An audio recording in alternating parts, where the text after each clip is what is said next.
ওয়াশিংটনে বিমান দুর্ঘটনা, মাঝ আকাশে বিমানের সঙ্গে হেলিকপ্টারের ধাক্কা। হেলিকপ্টারের সঙ্গে সংঘর্ষের পরে নদীতে ভেঙে পড়ল বিমান। ওয়াশিংটন বিমানবন্দরের কাছে ঘটল এই দুর্ঘটনা। ছবি দেখতে পাচ্ছেন সেই ভয়াবহ ঘটনা, যেখানে একেবারে মাঝ আকাশে হেলিকপ্টারের সঙ্গে বিমানের ধাক্কা, নদীতে ভেঙে পড়ল বিমান।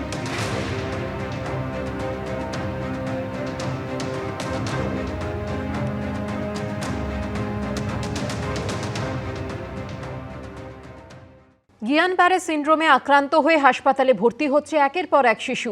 এরই মধ্যে এনআরএস মেডিকেলে মৃত্যু হয়েছে 17 বছরের এক কিশোরের। প্লাজমা থেরাপি করার পরও বাঁচানো যায়নি তাকে। এদিকে ইনস্টিটিউট অফ চাইল্ড হেলথে বুধবারই নতুন করে ভর্তি হয়েছে দুজন শিশু। এর পাশাপাশি আগে থেকেই এই ইনস্টিটিউট অফ চাইল্ড হেলথে চিকিৎসাধীন রয়েছে আরও 2 শিশু। গিয়ান-ব্যারে নিয়ে ক্রমশ বাড়ছে আতঙ্ক। কেউ মৃত্যুর সঙ্গে পাঞ্জা লড়ছেন, কারো পরিবার আবার চিকিৎসা করানোর সময়টুকুও পাননি। কিছু বুঝে ওঠার আগেই শেষ হয়ে গেছে সব। গিয়ান-ব্যারে সিন্ড্রোমের আতঙ্কে কাঁপছে গোটা রাজ্য। এরই মধ্যে তৈরি হয়েছে বিতর্ক। বুধবারই গিয়ান-ব্যারে সিন্ড্রোমে আক্রান্ত হয়ে মৃত্যু হয়েছে উত্তর 24 পরগনার আমডাঙ্গার কিশোরের। এনআরএস মেডিকেল কলেজে মৃত্যু হয়েছে 17 বছরের অরিত্র মণ্ডলের।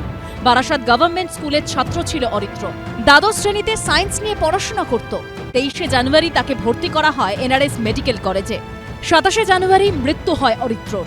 তার ডেথ সার্টিফিকেটে উল্লেখ রয়েছে গিয়ান-ব্যারে সিন্ড্রোমের। পরিবারের দাবি, আক্রান্ত কিশোরকে ইমিউনোগ্লোবিউলিন ইনজেকশন দেওয়ার কথা বলেন চিকিৎসকরা, কিন্তু এনআরএস মেডিকেল কলেজে এই ইনজেকশন ছিল না। পরিবারের অভিযোগ, বাইরে থেকেও এই ইনজেকশন কিনে আনার অনুমতি দেওয়া হয়নি পরিবারকে। এরপর বিকল্প হিসাবে প্লাজমা থেরাপি করা হয় অরিত্র। শেষমেশ বাঁচানো যায়নি তাকে।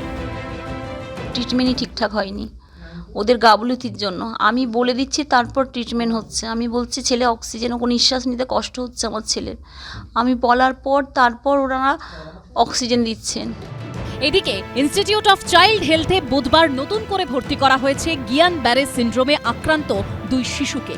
আইসিইউতে ভর্তি করা হয়েছে দক্ষিণ 24 পরগনার মইপিঠের 6.5 বছরের শিশু কন্যাকে। এইচডিইউতে ভর্তি রয়েছে উত্তরপাড়ার 4.5 বছরের এক শিশু।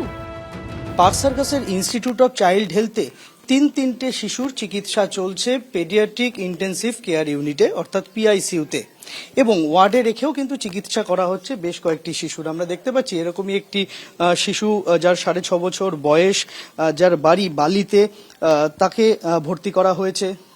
তার ইমিউনোগ্লোবিউলিন ইনজেকশন চলছে। ইনস্টিটিউট অফ চাইল্ড হেলথে আগে থেকেই ভর্তি রয়েছে আরও 2 শিশু।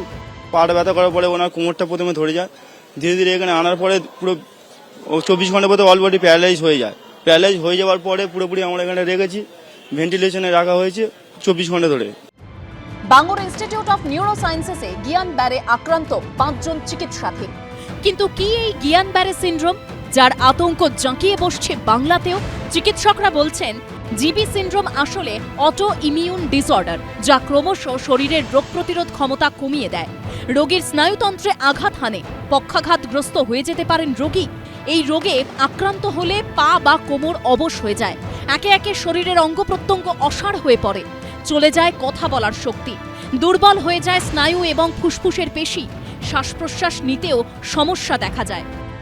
আমরা জিবি সিন্ড্রোম আমরা সারা বছর ধরেই আমাদের এই স্বাস্থ্য পরিকাঠামোয় চিকিৎসা করে থাকি, এবং একটা বিশ্বমানের যা চিকিৎসা হওয়ার দরকার সমস্ত ফেসিলিটি এখানে আছে।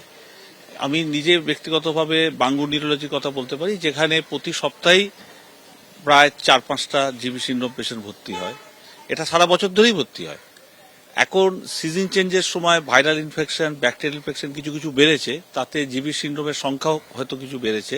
একটা বাচ্চা সে হয়তো আগে চলতে চলতে অত পড়ে যেত না, কিন্তু এখন দেখা যাচ্ছে যেন একটু বেশি পড়ে যাচ্ছে। So that might be an early sign of GB syndrome. আবার কখনো কখনো দেখা গেল যে হঠাৎই ওভারনাইট দেখা গেল যে ওর দুটো পা একদম দুর্বল হয়ে গেছে। That can be also a feature আর লক্ষণ হতে পারে জিবি সিন্ড্রোমে। থ্রু আউট দ্য ইয়ার কিছু কিছু পেশেন্ট আমরা জিবি সিন্ড্রোমের পাই, এবং কারণ এটা 100 বছরের পুরনো রোগ ডায়াগনোসিস হয়েছে, এবং তাতে বেশিরভাগ ক্ষেত্রেই বাচ্চাদের ক্ষেত্রে আমরা দেখেছি যে কোনো কিছু আলাদাভাবে লাগে না, নিজেরাই ঠিক হয়ে যায়। খুব কম সংখ্যক ক্ষেত্রে আইসিইউ লাগে, এবং তার জন্য ভয় পাওয়ার কিছু নেই। উপসর্গ থাকলে ইএমজি এবং নার্ভ কন্ডাকশন টেস্টের মাধ্যমে ধরা পড়ে গিয়ান ব্যারে সিন্ড্রোম।